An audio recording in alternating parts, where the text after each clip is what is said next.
আজকে রবিবার, এখন বাজে 11টা। আজকে তো মাংস খাওয়ার দিন, তাই চলে এলাম রান্নাঘরে। আজকে একদম অন্য স্বাদের একটা চিকেন রান্না করব, সেটা হচ্ছে হান্ডি চিকেন। হান্ডি চিকেন রান্না করব বলে একটা পাত্রে আমি একে একে গোটা শুকনো লঙ্কা, পেঁয়াজ, জিরে গুঁড়ো, ধনে গুঁড়ো, হলুদ গুঁড়ো, গোটা গরম মশলা, এছাড়াও গুঁড়ো গরম মশলা, নুন, কাশ্মীরি চিলি সব দিয়ে একটু সর্ষের তেল দিয়ে ভালো করে মশলাগুলো মেখে নিলাম।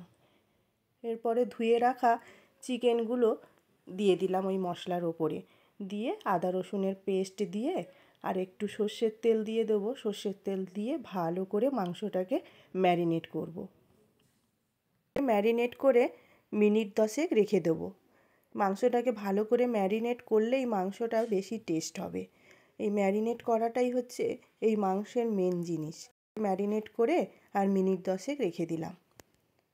ওদিকে নিয়ে নিলাম একটা মাটির হাঁড়ি। মাটির হাঁড়িটাকে আমি ধুয়ে পরিষ্কার করে নিয়েছি।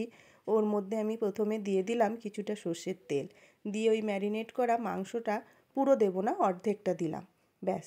দিয়ে ওতে দিয়ে দিলাম একে একে গোটা আলু আর একটু গোটা রসুন, দিয়ে অর্ধেক যে মাংসটা ছিল সেটাও দিয়ে দিলাম। দিয়ে এবার হাঁড়ির মুখটাকে আমি আটা মেখে নিয়েছি, আটা দিয়ে মুখটাকে এয়ারটাইট করে দিলাম যাতে ভেপারটা না বেরিয়ে যায়।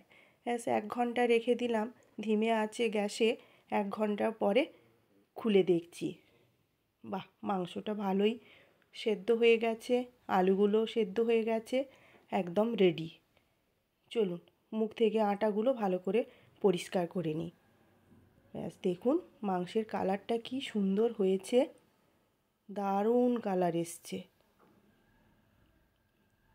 সবাই মোটামুটি স্নান টান করে চলে এসেছে, সবার খিদে পেয়ে গেছে। এবার সবাইকে খাবারটা রেডি করে দিই। এখানেই ভিডিওটা শেষ করলাম। বন্ধুরা ভালো থাকবেন, সুস্থ থাকবেন, সাবধানে থাকবেন। আর আমার ভিডিও ভালো লেগে থাকলে লাইক, কমেন্ট, শেয়ার করবেন। আর আমার পেজটা ফলো করবেন। চলুন দেখি ছেলে খেয়ে কি বলছে।